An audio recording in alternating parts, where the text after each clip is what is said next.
കേരള നിയമസഭയിൽ CPM-ഉം BJP-യും പ്രതിപക്ഷ ബെഞ്ചിലാണ്. ഒരു പ്രതിപക്ഷ ഐക്യം ഉണ്ടാകുമോ CPM-ഉം BJP-യുമായിട്ട്? ഉണ്ടാവില്ല. ഇനി വരാൻ പോകുന്ന സംഘർഷമാണ്. ഇനി പ്രധാനമായിട്ട് വരാൻ നിയമസഭയിൽ ഫൈറ്റ് സതീശനും പിണറായി തമ്മിലായിരിക്കും. പുറത്ത് മുരളീധരനുണ്ടോ? മുരളീധരൻ ഞാൻ പറഞ്ഞത് മുരളീധരന് മലയാള ഭാഷ നന്നായിട്ട് അറിയാം. രാജീവിന് മലയാളം അത്ര ഫ്ലുവൻ്റ് അല്ല. മുരളീധരനാണ് അവരുടെ നിയമസഭാ കക്ഷി നേതാവ്. മുരളീധരൻ പറ്റി തെളിഞ്ഞ രാഷ്ട്രീയക്കാരനാണ്. ഇപ്പോഴത്തെ പിണറായി ഉണ്ടോ? പിണറായിനെക്കാട്ടും നിയമസഭയെ ശോഭിക്കാൻ സാധ്യത മുരളീധരനാണ് പ്രതിപക്ഷ നേതാവെന്ന രീതി. പിണറായി നിയമസഭേനെക്കാട്ടും പുറത്തായിരിക്കും പിണറായി. എനിക്കത് പിണറായി ഒരു VS-ൻ്റെ ലൈനിൽ പോകാൻ സാധ്യതയുണ്ട്. ജനകീയ പ്രക്ഷോഭങ്ങളൊക്കെ ഏറ്റെടുത്ത് അതിനാണ് സാധ്യത. പിണറായിനെ ഞാൻ മനസ്സിലാക്കിയെടുത്തോളൂ. പിണറായിക്ക് എവിടെ ഗ്യാപ്പ് കണ്ടെത്തി ഗോളടിക്കാൻ പിണറായി മിടുക്കനാണ്. അപ്പം ഇനി വരാൻ പോകുന്നത് കുറച്ചു കാലമായി CPM BJP സംഘർഷങ്ങളില്ലായിരുന്നു. അതിന് കാരണം വെച്ചാൽ CPM ഭരണത്തിലിരിക്കുന്നു, കേന്ദ്രത്തിൽ BJP ഭരണത്തിലിരിക്കുന്നു. അപ്പോൾ അങ്ങനെ ഒരു സംഘർഷം വന്നു കഴിഞ്ഞാൽ സ്വാഭാവികം രണ്ടു കൂട്ടർക്ക് നഷ്ടം വരും. അത് ക്രമസമാധാന പ്രശ്നമാകും, തലമ്പാവും എന്നുള്ളത് കൊണ്ടാണ്. അപ്പം മാത്രമല്ല ഇവർ ഈ കുടുംബങ്ങളിലെല്ലാം ഉത്തരവാദിത്തമൊക്കെ ഏറ്റെടുക്കാം. അങ്ങനെ ഒരുപാട് ഇടങ്ങളുടെ പുറത്താണ്. ഇനി അത് മാറും. കാരണം വെച്ചാൽ BJP ടാർഗറ്റ് ചെയ്യുന്ന ഈഴവ വോട്ടാണ്. ഈഴവ വോട്ട് കിട്ടിയാൽ മാത്രമേ BJPക്ക് വളരാൻ പറ്റൂ. അല്ലെങ്കിൽ BJPക്ക് ക്രിസ്ത്യാനികളുടെ വോട്ടിനൊക്കെ ഒരു ലിമിറ്റ് ഉണ്ട്. അതൊരു കാരണം അവരെ സംബന്ധിച്ചിടത്തോളം അവരുടെ വോട്ട് തീരുമാനിക്കുന്നത് റോമെന്നാണ്. സിറിയൻ ക്രിസ്ത്യാനികളുടെ വോട്ട് തീരുമാനിക്കുന്നത് റോമെന്നാണ്. അവർക്ക് കേരള രാഷ്ട്രീയത്തിൽ റോമുമായിട്ട് നേരിട്ട് കണക്ഷൻ, കോൺഗ്രസിന് റോമുമായിട്ട് നേരിട്ട് കണക്ഷനുള്ള നിങ്ങൾ ആദ്യം വിചാരിക്കാത്ത കുറേ MP-മാരും നേതാക്കന്മാരും. അവരെ സംബന്ധിച്ചിടത്തോളം BJP കേരളത്തിൽ വരുന്നത് അവർക്ക് അംഗീകരിക്കാൻ പറ്റില്ല. ഒരു മുസ്ലിം വിരോധം കൊണ്ടും പിന്നെ ടാക്റ്റിക്കലായിട്ട് രണ്ടുപേരും അവിടെ ഈ സാന്റിയാഗോ മാർട്ടിൻ തമിഴ്നാട്ടിൽ ചെയ്യുന്ന പോലെ അവിടെ മൂന്ന് മുന്നണി സാന്റിയാഗോ മാർട്ടിൻ്റെ അടുത്ത ബന്ധുക്കളുണ്ട്. വിജയിൻ്റെ കൂടെ മരുമോനുണ്ട്, DMKയുടെ കൂടെ എനിക്കൊന്ന് ഭാര്യയുണ്ട്, ADMKയുടെ കൂടെ പിന്നെ അത് ADMKയുടെ കൂടെ അല്ല മറ്റേ ഇതിൻ്റെ കൂടെ പിന്നെ NDA BJPൻ്റെ കൂടെ പോണ്ടിച്ചേരിയിൽ മകനുണ്ട്. അപ്പോൾ ആര് വന്നാലും സാന്റിയാഗോയുടെ മിനിസ്ട്രിയാണ്. ആ രീതിയിൽ നമ്മളൊരാൾ അവിടെ കിടക്കട്ടെ എന്ന രീതിയിൽ അവർ ചില സമയത്തൊക്കെ ഒന്ന് സുരേഷ് ഗോപിക്ക് വോട്ട് ചെയ്തപോലെ വോട്ട് ചെയ്യുന്നത് നല്ലത്. അവർ BJP ആയിട്ടൊരു പരിധി കൂടെ അല്ലെങ്കിൽ ചെയ്യാൻ സാധ്യതയില്ല. അല്ലെങ്കിൽ ആ രീതിയിൽ മുസ്ലിങ്ങളെ ചൊറിച്ചിൽ വരണം, എങ്കിൽ മാത്രമാണ് അത് ചെയ്യുള്ളൂ. മുസ്ലിങ്ങൾ വലിയ രീതിയിൽ ചൊറിയും. കാരണം ലീഗിന് ഇപ്പം ആ ഇമ്പോർട്ടൻസ് വീണ്ടും കിട്ടിയിട്ടുണ്ട്. ലീഗ് അതൊരു പരിധി കൂടെ ചൊറിയാൻ ലീഗ് സമ്മതിക്കില്ല. ഇപ്പം തന്നെ വളരെ മാന്യമായിട്ടാണ് ലീഗ് കാര്യങ്ങൾ ഹാൻഡിൽ ചെയ്യുന്നത്. അപ്പം അവർക്ക് കിട്ടുന്ന 4 വോട്ടിൻ്റെ പരമാവധിയായി.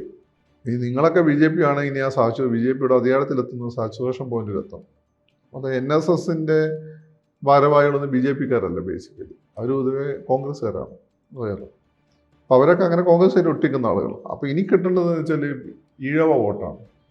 ഈഴവ വോട്ട് ഇത്രയും കാലം BJP ശ്രമിച്ചിട്ട് ഒരു പരിധി കൂടുതൽ കിട്ടിയില്ല. അവർക്ക് ആപ്പാടെ കിട്ടിയത് കോൺഗ്രസ്സുകാരായ ഈഴവന്മാരെ അവർ BDJS വഴി കൊണ്ടുവരികയും അവരെ പിന്നെ BDJSനെ ബൈപ്പാസ് ചെയ്തുകൊണ്ട് BJPക്കാരാക്കി മാറ്റി തവണ സ്ഥാനാർത്ഥിയായിട്ട് മത്സരിച്ചിട്ടുണ്ട്. അപ്പോൾ കോവളത്ത് മത്സരിച്ച സുരേഷ് ആദ്യ അയാൾ 2014 മത്സരിക്കും BDJS സ്ഥാനാർത്ഥിയായിരുന്നു. ഇപ്പോൾ അയാൾ BJP സ്ഥാനാർത്ഥി.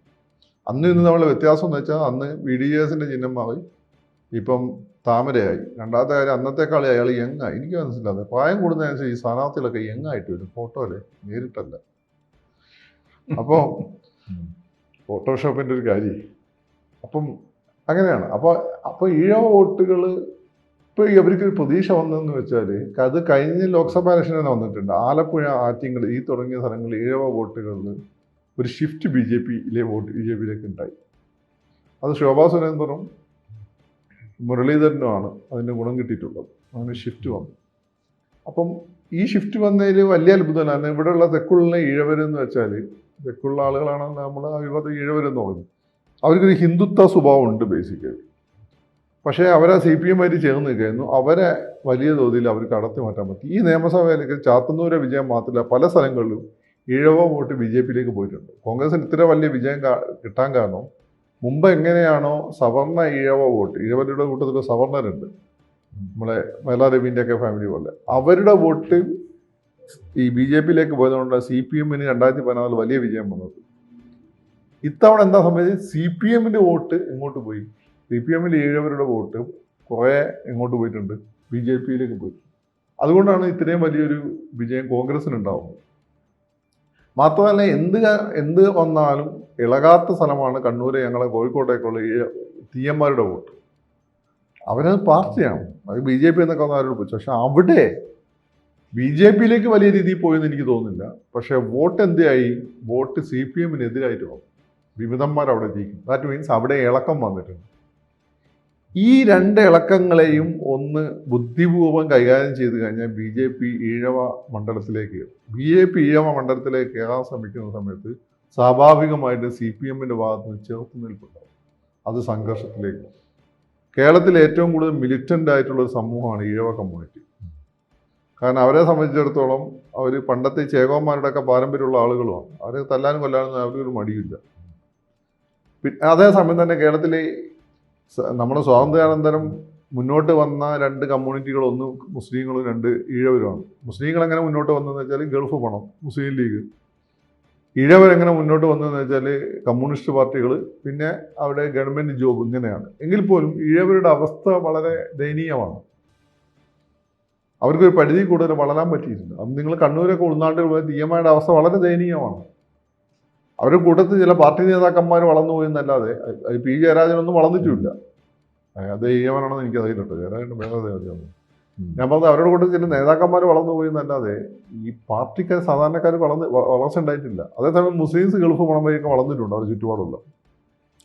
അപ്പോൾ അവരെ സംബന്ധിച്ചിടത്തോളം അവർ CPM എന്നൊരു ഓപ്ഷൻ അവരെ സംബന്ധിച്ചിടത്തോളം സാച്ചുറേഷൻ പോയിന്റിലാണ്. പിന്നെ ഈ പാർട്ടി ഉണ്ടാക്കിയ ഒരു പ്രത്യയശാസ്ത്രപരമായിട്ടുള്ള ഒരു ബോധം അതിൻ്റെ പുറത്താണ് നിന്നുപോയത്. ആ ബോധം പലപ്പോഴും പഴയ പാർട്ടിയുമായിട്ട് ബന്ധപ്പെട്ടാണ് നിൽക്കുന്നത്. പിണറായി കൊണ്ടുവന്ന പുതിയ പാർട്ടിയായിട്ടില്ല. പിണറായി കൊണ്ടുവന്ന പുതിയ പാർട്ടിയായിട്ട് ബന്ധപ്പെടുന്നത് നമ്മളൊക്കെയാണ്. ഒരു മിഡിൽ ക്ലാസ്, മുസ്ലിംസ്, അങ്ങനെയുള്ള ആളുകളൊക്കെയാണ്, നായന്മാർ. അവരൊക്കെയാണ്, നമുക്കൊക്കെയാണ് പിണറായി കൊണ്ടുവന്ന പുതിയ പാർട്ടിയോട് താല്പര്യം. അവർക്ക് പഴയ VSന്റെ പാർട്ടിയോട് താല്പര്യം. പക്ഷേ ഒരു പാർട്ടി ആയതുകൊണ്ട് പിണറായി അവർ സപ്പോർട്ട് ചെയ്യുന്നതാണ്. അവിടെയാണ് BJP ഒരുപാട് ഓഫർ വരെ മുന്നിൽ വെക്കുകയാണ്. ഈ ഓഫർ എത്രത്തോളം നടപ്പിലാക്കുമെന്ന് നമുക്ക് ഓഫർ കൊടുത്താൽ മതിയല്ലോ. നടപ്പിലാക്കുന്നതൊക്കെ സെക്കൻഡറി അല്ലേ. അപ്പം തകർക്കാൻ ഈ ഓഫറുകൾ ധാരാളമാണ്. പിന്നെ BJP ഓൾറെഡി അതിനുള്ള പ്രവർത്തനം തുടങ്ങിക്കഴിഞ്ഞു. അടുത്ത ഇലക്ഷന് വേണ്ടിയുള്ള പ്രവർത്തനം അവരുടെ ഓൾറെഡി തുടങ്ങിക്കഴിഞ്ഞു. ഇന്നലെ അവരെ മീറ്റിംഗ് ഉണ്ടായി, സ്റ്റേറ്റ് കമ്മിറ്റി. ഇന്നാണ് സ്റ്റേറ്റ് കമ്മിറ്റി. ഇന്നലെ മറ്റേ ലീഡർഷിപ്പിൻ്റെ മീറ്റിംഗ്. അതിൽ അവർ അടുത്ത ലോക്സഭാ ഇലക്ഷനാണ്. അത് നമുക്ക് പ്രവർത്തനം അവർ ഓൾറെഡി തുടങ്ങിക്കഴിഞ്ഞു. അത് ഒന്നാമത് വന്നത്, രണ്ടാമത് വന്നതൊക്കെ കൂട്ടിയിട്ട് അടുത്ത ഇലക്ഷനിൽ ഗുരുവായൂർ ചിലപ്പം ഗോപാലകൃഷ്ണൻ ജയിക്കാനും സാധ്യത. അവിടെ ഏതാണ്ട് 40% ഹിന്ദുക്കളുള്ളൂ ശരിക്കും. പക്ഷേ ഗോപാലകൃഷ്ണൻ അത് കൺസോൾട്ടേറ്റ് ലീഗിന്റെ ഒരു വോട്ട കൂടിയാണ്. അവിടെ പക്ഷേ 35,000 വോട്ടോ മറ്റേ ഗോപാലകൃഷ്ണൻ കിട്ടിത്തണം. അപ്പോൾ ആ രീതിയിലുള്ള പ്രവർത്തനം അവർ CPMനെ സംബന്ധിച്ച് CPM അതിനെ പ്രതിരോധിക്കാൻ ശ്രമിക്കും. എങ്ങനെയാണ് പ്രതിരോധിക്കാൻ ശ്രമിക്കുക? CPMന് ഇപ്പം പോലീസൊന്നും കയ്യിലില്ല. രമേശ് ചെന്നിത്തല ഒരു പരിധി കൂടുതലൊന്നും സഹായിക്കാനും പറ്റില്ല. അങ്ങനെ രമേശ് ചെന്നിത്തല എല്ലാവരുമായിട്ടും ബന്ധമുള്ളതാണ്. അപ്പം എന്ത് ചെയ്യും? ഇത് ഫൈറ്റിലേക്ക് പോകും. ക്യാമ്പസുകൾ പിടിച്ചെടുക്കാൻ അവർ ചെയ്യും. ABVP ശ്രമിക്കും. KSU ഇനി തല്ല് കിട്ടില്ല, തല്ല് അവർ തിരിച്ചു കൊടുക്കും. അങ്ങനെ VD സതീശനാണ് പുറത്തുള്ളത്. അപ്പോൾ സംഘർഷത്തിൻ്റെതായിട്ടുള്ള ഒരു തലത്തിലേക്ക് കാര്യം പോകാൻ സാധ്യത. അത് കണ്ണൂർ പോലുള്ള സംഘർഷങ്ങൾ കേരളത്തിൻ്റെ എല്ലാ ഭാഗങ്ങളിലും ഉണ്ടാകാൻ സാധ്യത വളരെ കൂടുതലാണ്. കാരണം ഒന്ന് പിടിച്ചെടുക്കാനും ഒന്ന് നേടിയെടുക്കാനും. BJPയെ സംബന്ധിച്ച് അടുത്ത തവണ ഒന്നുകിൽ അധികാരം കിട്ടണം, അല്ലെങ്കിൽ മുഖ്യ പ്രതിപക്ഷമാവണം. പിന്നെ CPMന് അടിക്കാൻ പറ്റിയ ഏറ്റവും നല്ല ചാൻസ് ഇതാണ്. എന്നാൽ അടുത്ത ലീഡർഷിപ്പ് വരുമ്പോൾ P ജയരാജൻ സെക്രട്ടറി ആയി, അല്ലെങ്കിൽ കൊള്ളാതെ ബാലഗോപാലിനെ പോലുള്ള ഒരാൾ സെക്രട്ടറിയൊക്കെ ആയി വന്നു കഴിഞ്ഞാൽ ചിലപ്പോൾ CPMന് ഈ നഷ്ടപ്പെട്ട ക്രെഡിബിലിറ്റി തിരിച്ചു കിട്ടും. അതിൻ്റെ മുമ്പ് ഇതിനെ അടിച്ചു കൊല്ലാന്നുള്ള പരിപാടിയായിരിക്കും BJP എടുക്കാൻ സാധ്യത. പിന്നെ ഈ രാജീവ് ചന്ദ്രശേഖരൻ എന്ന് വെച്ചാൽ അയാളെ മീഡിയയ്ക്ക് മുഖം കൊടുക്കൽ അയാളൊന്നും മിണ്ടിയില്ല. അയാളുടെ പരിപാടികൾ നടന്നു കഴിഞ്ഞതിന് ശേഷം നമ്മൾ അറിയുള്ളൂ. അതാണ് സോഫ ഞാൻ മനസ്സിലാക്കിയാണ് രാജീവ്. പിന്നെ കൂടെ മുരളീധരനുണ്ട്. മാത്രമല്ല അവരുടെ ഇടയിലെ ഗ്രൂപ്പ് പ്രശ്നങ്ങളൊക്കെ ഏതാണ്ടൊക്കെ സോൾവ് ആയെന്ന് തോന്നുന്നു. ഇപ്പോൾ ശോഭാ സുരേന്ദ്രൻ്റെ പ്രശ്നം അവർ ഓടി എല്ലായിടത്തും മത്സരിക്കും. അതുകൊണ്ട് BJP ഗുണം അവർക്ക് നഷ്ടമാണ്. ഇപ്പോൾ ശോഭാ സുരേന്ദ്രൻ ഒരു സ്ഥലത്ത് കോൺസെൻട്രേറ്റ് ചെയ്യാൻ പറഞ്ഞിരിക്കുക. അങ്ങനെ പലരെയും. ഇപ്പോൾ ഗോപാലകൃഷ്ണൻ കൊടുങ്ങല്ലൂർ എന്നാൽ ജയിച്ചു പോകുകയായിരുന്നു. പക്ഷേ അത് ആർക്കോ കൊടുത്തു ഈ 2020. ഗോപാലകൃഷ്ണൻ ഇനി ഗുരുവായൂർ ഫോക്കസ് ചെയ്യാൻ പോവുകയാണ്. അയാളുടെ പേര് തന്നെ ഗോപാലനുണ്ട്, കൃഷ്ണനുണ്ട്. പിന്നെ അയാൾ തൃശ്ശൂർ ഹിന്ദു സമുദായത്തിൻ്റെ ഇടയിൽ വളരെ സ്വാധീനമുള്ള രണ്ട് കമ്മ്യൂണിറ്റിയായിട്ട് ഭയങ്കര ബന്ധമുള്ള ആളാണ് അയാൾ. ഈ രീതിയിലാണ് അവരുടെ ഒരു പ്ലാൻ പോകുന്നത്. പിന്നെ കോഴിക്കോട് 1 നിയോജകമണ്ഡലത്തിൽ BJP പിടിച്ച വോട്ടാണ് കോൺഗ്രസിനെ ഏൽപ്പിച്ചത്. അത് അന്ന് ഇലക്ഷൻ റിസൾട്ട് വരുന്നതിന് നമ്മൾ തോട്ടത്തിൽ രവീന്ദ്രൻ തോന്നുന്നു തോറ്റ LDF സ്ഥാനാർത്ഥി മുൻ MLA പറഞ്ഞിട്ടുണ്ട്. അപ്പം കണ്ണൂരൊക്കെ ആണെങ്കിൽ ഇത് ഇളകി നിൽക്കുകയാണ്. ഇളക്കം തുടങ്ങിക്കഴിഞ്ഞാൽ ഇത് പൊട്ടിക്കാൻ എളുപ്പമാണ്. ഒരു കോട്ട എപ്പോഴും കോട്ടൻ്റെ ഫ്രണ്ട് ഒരു ഹോള് വരുന്നവരെ കോട്ട ശക്തമായിരിക്കും. ഹോള് വന്നാൽ പിന്നെ കോട്ട ബുദ്ധിമുട്ടാണ്. വിശ്വാസ്യതയാണ് തകരുന്നത്. അപ്പം ഇതാണ് ഇതിൻ്റെ ഒരു പ്രശ്നം. അപ്പോൾ അതുകൊണ്ട് ഇനി നമ്മൾ കാണാൻ പോകുന്ന വലിയ സംഘർഷങ്ങളുടെ, ക്യാമ്പസിൽ വലിയ സംഘർഷങ്ങളുണ്ടാവും, നാട്ടിൽ വലിയ സംഘർഷങ്ങളുണ്ടാവും. വി ഡി സതീശൻ ഇതിനെങ്ങനെ ഹാൻഡിൽ ചെയ്യുന്നു എന്നുള്ളതാണ് ഞാൻ നോക്കുന്നത്. കാരണം ഇത് ഈഴവ വോട്ടിന് വേണ്ടിയുള്ള ഫൈറ്റാണ് വരാൻ പോകുന്നത്. ഡു ഓർ ഡൈ ഫൈറ്റാണ്. വെള്ളാപ്പള്ളി അതിനുള്ള മണ്ണൊരുക്കി കൊടുക്കുകയും ചെയ്തു. CPM-ൻ്റെ കൂടെ നിൽക്കുന്നത് തോന്നുകയും ചെയ്യും. പണിയൊക്കെ BJP-ക്ക് വേണ്ടി ഉപരി ചെയ്തിട്ടുണ്ട്. വെറുതാണ് മൂപ്പർക്ക് പത്മശ്രീ കൊടുത്തത്.